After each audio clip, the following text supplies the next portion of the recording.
Hello friends, तो आज हम डिस्कस करने वाले हैं भारत सरकार की एक बहुत ही महत्वपूर्ण योजना जिसका नाम है प्रधानमंत्री आवास योजना 2.0। यह योजना उन परिवारों के लिए है जो सपनों का घर बनाना या खरीदना चाहते हैं बट आर्थिक कठिनाइयों की वजह से घर नहीं बना पा रहे हैं। सरकार इस योजना के तहत उन लोगों को आर्थिक मदद प्रदान करती है। तो प्रधानमंत्री आवास योजना क्या है? हाउसिंग फॉर ऑल के तहत भारतीय सरकार ने 1 करोड़ अर्बन पीपल्स यानी लोअर इनकम ग्रुप या मिडिल इनकम ग्रुप को आर्थिक सहायता यानी सब्सिडी के रूप में फॉर्म करने के लिए इस स्कीम को लागू किया गया है। यानी जिसकी इनकम 0 से लेकर 9 लाख के बीच में उनको आर्थिक सहायता घर परचेज करने या घर बनाने के लिए देती है। तो आइए वीडियो शुरू करते हैं। प्रधानमंत्री आवास योजना टोटल 4 वर्टिकल में डिवाइड है, बट इस वीडियो में हम केवल एक ही वर्टिकल के बारे में बात करने वाले हैं जिसका नाम है इंटरेस्ट सब्सिडी स्कीम। इस योजना का लाभ वही परिवार उठा सकता है जिसका पूरे इंडिया में कहीं भी पक्का मकान नहीं हो। थोड़ा सा और डिटेल जाए तो परिवार की डिफिनेशन दी गई है हस्बैंड, वाइफ और अनमैरिड डॉटर या अनमैरिड सन।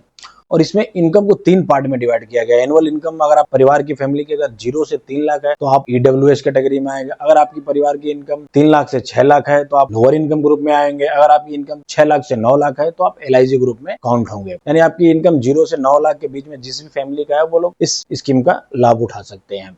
अब चलते हैं लोन अमाउंट। तो इसमें जो मैक्सिमम लोन अमाउंट होना चाहिए 25 लाख होना चाहिए और आपकी जो घर की वैल्यू होनी चाहिए वो 35 लाख, इससे ज्यादा नहीं होनी चाहिए। अगर आप इससे ज्यादा होती है तो आप इस स्कीम से नॉन एलिजिबल हो जाएंगे।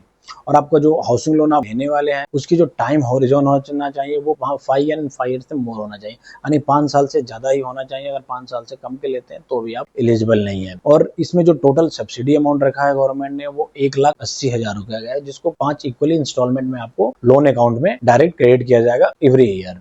यानी आपका जो सब्सिडी अमाउंट आपका इंस्टॉलमेंट आएगा वो आपको डायरेक्टली प्रिंसिपल अमाउंट से माइनस हो जाएगा। बहुत लोगों को कंफ्यूजन होता है कि अब मेरी सब्सिडी जैसे क्रेडिट होगी क्या मेरी EMI कम हो जाएगी? ऐसा नहीं होता है। आपका जो लोन अमाउंट है वो डायरेक्टली आपका प्रिंसिपल से माइनस हो जाएगा। EMI तो आपकी बिल्कुल वही रहेगी बट नंबर ऑफ EMI जो हो जाएगी वो आपकी बाय डिफॉल्ट कम हो जाएगी। और इसमें जो कारपेट एरिया रखा गया है आपने, यानी जो आप सपनों का घर बनाने जाने हैं उसके कितनी एरिया मैक्सिमम परमिटेड है, तो आपका जो घर की कारपेट एरिया होना चाहिए 120 स्क्वायर मीटर और उसको हम स्क्वायर फीट में कन्वर्ट कर दे तो 1291 यानी 1291 स्क्वायर फीट होना चाहिए, इससे ज्यादा नहीं होना चाहिए। क्राइटेरिया गवर्नमेंट ने रखी है ये है। इसमें आपका लोन सैंक्शन हो जाना चाहिए 1/9/2024 या उसके बाद। उससे पहले अगर हुआ है तो आप एलिजिबल नहीं। 1/9/2024 के बाद जितने भी आपने हाउसिंग लोन अवेल या डिसबर्समेंट लिया है तो इस स्कीम में आप बाय डिफॉल्ट एलिजिबल है। इस स्कीम के तहत कौन कौन से लोग नहीं एलिजिबल है? अगर आप जो प्रॉपर्टी परचेज करने वाले हो आप उसमें कंफर्म कर लीजिए कि उस प्रॉपर्टी पे कोई भी इस स्कीम का पहले फायदा ना उठाया गया हो या पहले लाभ ना लिया गया हो इस स्कीम का। यानी जिससे आप प्रॉपर्टी परचेज करने वाले आप कंफर्म कर लीजिए कि उसने इस स्कीम का बेनिफिट नहीं लिया हो, अदरवाइज आप वो बेनिफिट ले चुका हो तो आप सेम प्रॉपर्टी पे आपको उसका बेनिफिट नहीं मिल सकता है। यानी वन प्रॉपर्टी में ओनली वंस टाइम ही आप बेनिफिट ले सकते हैं। और आपने जिस बैंक से हाउसिंग लोन लिया वो लोन कभी ट्रांसफर कराने का आप ट्राई ना करें। अगर आपने वो